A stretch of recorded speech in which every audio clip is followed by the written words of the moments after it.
저녁에 국정원장이 사퇴를 요구했다가 6일 오전에 다시 태도를 바꿔서 뭐 우리 그런 거 아닙니까? 같이 일해봅시다라고 말했다고 했는데 6일에는 이미 저희가 지금 소추인 측에서 부동의해서 증거 자료를 제시할 수 없지만 국정원장은 이미 5일 저녁에 6시 반경에 후임 1차장 오호령과 만났고 6일 오전에 이미 오호령에 대해서 1차장 선임이 결재가 된 상황이었습니다. 그런 상황에서 국정원장이 증인에게 같이 다시 일해보자라고 말할 수 있는 건가요?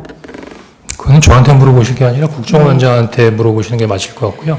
저는 당시에 뭐 전반적인 부분에 대해 프로세스를 이해할 수 있는 위치에 있지 않았습니다. 또 하나는 아까 말씀하신 같이 일해보자고 하는 부분은 두 사람이 얘기한 게 아니라 2차장, 3차장, 기조 1장이 다 있는 자리에서 얘기한 부분이라는 부분을 리마인드 시켜드리겠습니다. 네. 그리고 아까 방금 제 주신문에서 김민서 조선일보 기자의 보도를 보고서 정보에서 연락이 왔다라고 말씀을 하셨는데 지금 김민서 기자의 어떤 문자에 대해서 증인이 정보위를 통해서 확인해 드리도록 하겠습니다라고 답을 했는데 이때 이미 정보위를 통해서 답변을 하기로 했던 거 아닙니까? 그리고 이 내용을 보면 굉장히 상세하게 되어 있는데 정보위랑 이미 얘기가 있었고 이 내용을 정보위로부터 확인한 김민서 기자가 증인에게 문자를 보낸 것 같아 보이는데 어떤가요? 조금 올려보십시오. 오전 11시 13분이면 이미 신성범 정보위원장으로부터 전화를 받고 나름대로 정보에 가기로 했던 부분이고요. 네. 증인은 계엄 당일인 2024년 12월 3일부터 5일 경질되기까지 이재명, 우원식, 박지원, 기타 민주당 의원과 전화, 카톡, 텔레그램, 기타 메신저를 이용해서 연락한 사실이 있나요? 우리 변호인께서 제 통화 내역까지 다 조회를 하셨던데 이미 다 알고 계신 거 아닙니까? 아직 회신이 오지 않았습니다. 있나요? 한번 회신 오면 확인해 보시죠. 의제 125호증 다시 이를 제시해 주십시오. 의제 125호증에 이를 제시해 주십시오. 저기 변호인님, 제가 피의자로서 검사에게 조사받는 거 아니지 않습니까? 지금 증인이잖아요. 네, 죄송합니다. 지금 무슨 얘기를 하려고 그러냐면 저는 사실은 준엄한 헌법재판소에서 증인으로 호출하셔서 당연히 국민의 의무로 여겨온 겁니다. 저 지금 공직자가 아니고 무직인 개인입니다. 그런 상태에서 재생해 주시죠. 시간이 갑니다.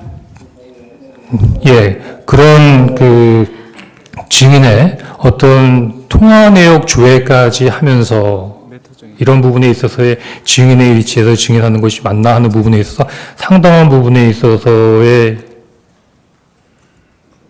이 대언이 선포되고 0시 2분에 제가 홍장원 국정원 1차장에게 무슨 일인가 하고 물었고 홍장원 1차장은 저도 TV만 보고 있습니다. 이렇게 답이 왔습니다. 그래서 제가 다시 2시 28분경에 그래야만 합니다. 이렇게 네.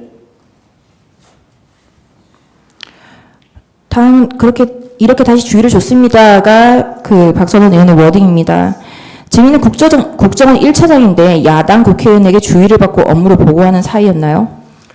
야당 국회의원이 아니고요. 정보위 간사입니다. 제가 보기에는 어느 부처도 마찬가지고 어느 기관도 마찬가지지만 해당 국회에 있는 상임위에 예를 들면 국정원 입장에서는 정보위하고는 수시로 정보위원회를 열고 때로는 정보위원장이나 정보위 간사들이 어떤 현안에 대해서는 물어본다거나 어떤 자료를 요청하는 이렇게 왕왕 있는 부분입니다. 네, 그럼 6일날 정보위에 출석하라고 연락이 된 의원은 누구인가요? 다시 한번 말씀해 주시죠. 증인이 6일날 정보위에 출석했지 않습니까? 그때 정보위에 나오라고 합의를 진행한 의원이 누구냐고요?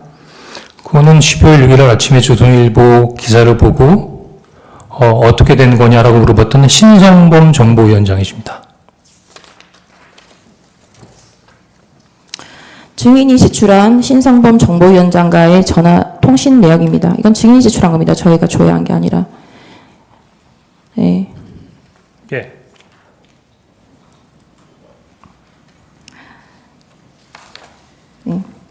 56항 여쭙겠습니다. 증인은 국정원 1차장으로 임명되기 전 2022년 7월부터 2023년 11월 26일까지 국정원 특보로 근무했죠. 네, 그렇습니다. 박선원 의원은 2023년 10월 29일경 국정원장 특보로 증인과 함께 근무했던 김모 공작특보에 대하여 대북 공작비 예산을 유용했다는 의혹으로 고발하겠다고 하였죠. 예. 이때 증인도 김모 특보와 같이 공작금 유용 의혹으로 박선원 의원에게 약점을 잡혀 있었던 것 아닌가요? 잘 얘기해 주셨습니다. 지금 그 한간에 제가 대북 공작금 띄어먹었다고 난리인데 그 새빨간 거짓말입니다. 지금 제가 만약에 100억 넘는 대북 공작금을 띄어먹었거나 홍콩의 호화 빌라를 가지고 있거나 제가 해외를 담당하는 차장이기 때문에 해외 거점 운영하는 부분에 대해 돈을 모아서 위에다가 상납했다는 부분의 얘기까지 네, 증인 묻지 않은 보수 유튜버들이 얘기하고 있는데 만약에 제가 그랬다면 검찰총장까지 하신 우리 대통령님께서 저를 국정원에 2년 반씩이나 두셨겠습니까? 어쨌든 그 루머의 주인공이 증인인 건 맞죠? 증인 제가 조금 여쭙겠습니다. 시간이 좀 부족해서요. 도태우 변호사입니다. 피청구인 대리인. 방금 전 증인이 증언하기 전에 이 심판정에 여인형 방첩사령관이 증언을 하고 갔습니다. 여인형 방첩사령관이 문제된 그 증인의 메모를 여기 화상기에 띄우고 오면서 똑똑히 이것은 기본 사실이 아니다라고 이렇게 증언을 했습니다. 그리고 그 여인형 증인은 대통령으로부터 체포 지시를 받은 적이 없고 대통령으로부터 대통령이 체포 명단을 말한 적이 없다라고 증언했습니다. 어떤가요? 당시 뭐 이미 통화 내역도 나와 있고 통화 시간도 나와 있는데 제가 여인영 사령관이 누구로부터 지시를 받고 어떤 명단이 있고 그런 것까지는 제가 알 수 있는 사항이 아니었죠. 네, 다음 질문. 저는 다만 여인영 사령관으로부터 시간이 없어서요. 이야기를 들었을 뿐입니다. 여인영 사령관은 당시 증인과 통화할 때 엘리베이터 안으로 오르내리면서 아주 분주한 상황이었다고 합니다. 명단을 말할 객관적인 상황 자체가 되지 않는 것 같은데요. 방첩사 간부들도 체포 명단 이야기가 나온 적이 없다고 합니다. 그리고 증인의 체포 명단을 보면 아주 다양한 사람들이 기재되어 있는데 널리 알려져 있듯이 방첩사가 출동한 것은 단 두 방향, 국회와 선관위 관련뿐입니다. 증인이 명단에 열거한 그 수많은 사람들이 국회와 선관위 방향과 연결된다고 말할 수 있나요? 아니요. 저는 뭐 특별한 연관성을 갖고 한 게 아니라 여인영 사령관이 불러준 명단을 받은 거고요.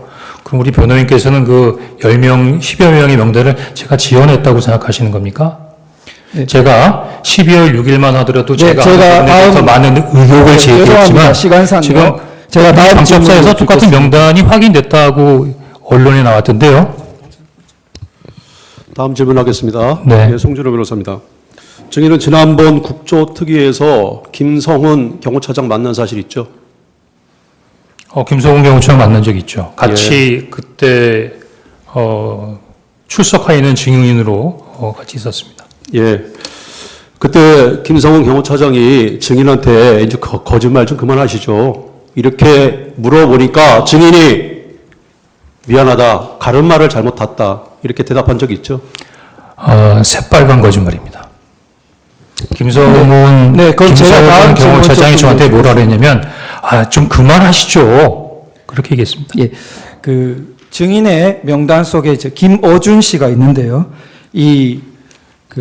피청구인 대통령은 선관위만 이야기했고 여론조사 꽃 경우에는 알고 난 다음에 중단시킨 것이 있습니다. 그런데 여론조사 꽃 경우에는 출동한 인원 자체가 선관위와 관련되어서 선관위, 과천, 그리고 관악, 그 다음에 연수원 세 곳과 여론조사 꽃 이렇게 여인영 사령관이 말하고 있는데 그렇게 묶였기 때문에 IT 요원들이 간 것입니다.